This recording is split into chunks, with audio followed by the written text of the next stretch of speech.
달리기가 주는 매력에 넘치다 보니 주변에 자주 달리기 해보라고 권했어요. 달리기 하니까 너무 좋아. 너도 같이 달리기 할래? 하고 물어보면 가장 자주 듣는 말은 난 무릎이 아파서 달리기 못해. 너는 무릎 괜찮아? 이런 이야기들이었어요. 여러분도 달리다 무릎이 아파서 달리기를 멈춘 적 있으신가요? 아니면 무릎 때문에 달리기를 못한다고 말하는 지인을 만난 적 있으신가요? 초보 러너가 무릎이 아픈 원인에는 크게 3가지 정도가 있다고 합니다. 첫 번째, 무릎 주변부 근력이 약한 경우. 두 번째, 잘못된 자세와 착지로 인해 무릎에 과도한 부하가 걸린 경우. 세 번째, 강도 높은 훈련으로 무리를 한 경우. 이 외에도 여러 가지 원인이 있을 수 있지만 오늘은 이렇게 3가지 원인에 대해서 알아볼 거예요. 그리고 좋은 자세를 위해 케이던스를 높이는 달리기에 대해서도 소개해 보려고 합니다.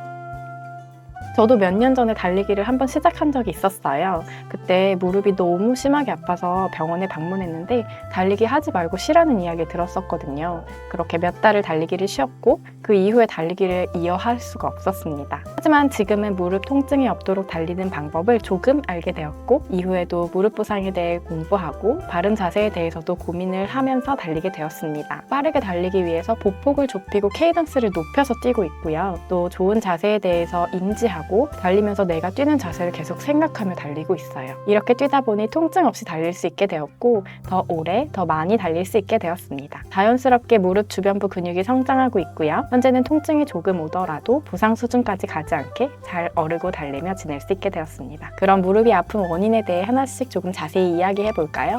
첫 번째, 무릎 주변부 근력이 약한 경우.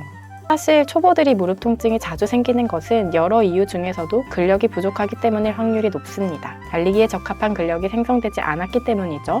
관련 영상은 상단에 링크해 둘게요. 무릎은 움직임을 만들고 하체에 무게를 지탱하는 중요한 관절 중 하나입니다. 다양한 근육들이 관절을 지지해 줌으로써 안정적으로 움직일 수 있게 되는데요. 이러한 무릎 주변부 근육이 약한 경우 무릎 관절에 더 많은 충격이 발생하게 됩니다. 특히 달리기의 경우 일상생활에 비해 하체에 부하가 많이 걸리기 때문에 무릎 근력이 약한 경우 무릎 통증이 발생할 수 있어요. 대표적으로 무릎 주변부의 근육으로는 허벅지 앞쪽 대퇴사두근과 뒤쪽에 햄스트링 등이 있고요. 뿐만 아니라 엉덩이의 대둔근, 중둔근, 정강이의 근육들도 매우 중요합니다. 하체의 근육들이 균형 있게 탄탄해질 수 있도록 보강 훈련을 진행해 주시면 좋겠죠. 두 번째, 잘못된 자세입니다.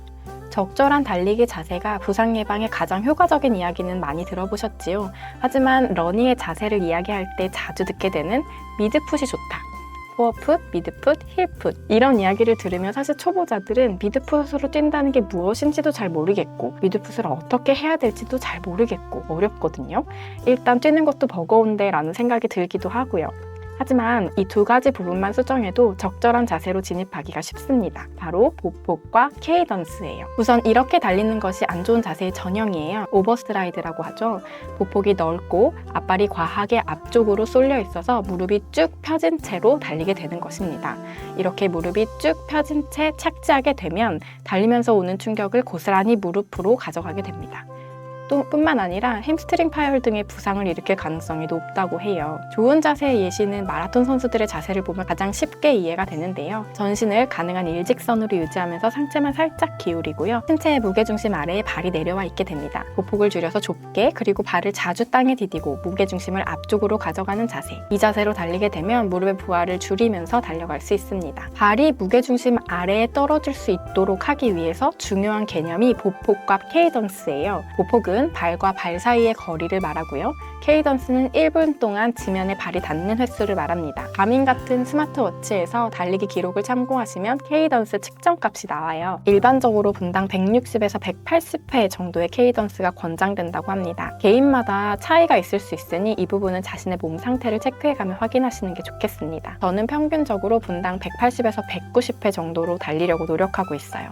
최대한 빨리 탁탁탁탁 리듬감 있게 움직이려고 하고 있고요. 일정한 케이던스를 유지하며 뛰는 것을 노력하고 있습니다. 케이던스를 높여서 발을 자주 땅에 닿게 하면 오버스트라이드로 달리게 될 확률이 낮아집니다. 내 케이던스를 높인 자세가 익숙해진 뒤에 보폭을 조금 넓히게 되면 달리기 속도도 쉽게 증가할 수 있게 되고요. 적절한 케이던스를 유지하면서 달리면 관절에 가해지는 충격이 분산되고 부상의 위험이 감소할 수 있다고 합니다. 뿐만 아니라 대근육인 허벅지 근육이나 엉덩이 근육을 많이 활용하게 되고 고관절의 활용을 늘려서 종아리나 햄스트링의 부하를 적게 가져갈 수 있다고 합니다. 초보 러너의 경우에는 처음부터 완벽한 자세를 만들긴 어려운 것 같아요. 하지만 빨리 달리고 싶다고 보폭을 넓게 가져가는 것만은 하지 않는 게 좋겠습니다. 보폭을 넓혀서 뛰는 오버스트라이드의 경우 부상 가능성이 높아진다는 이야기를 정말 많은 곳에서 경고하고 있거든요. 발이 땅에 닿는 순간, 착지의 순간이 바른 자세로 떨어지게 된다면 무릎에 가는 부하를 줄여줄 수 있어요. 가능한 좁은 보폭을 유지하면서 빠르게 두 발을 움직이는 높은 케이던스를 유지하면서 달려보아요. 사실 이 부분은 저도 계속 공부하는 중이고 훈련하는 중이니까요. 앞으로도 제 경험과 공부한 것들 공유할게요. 세 번째,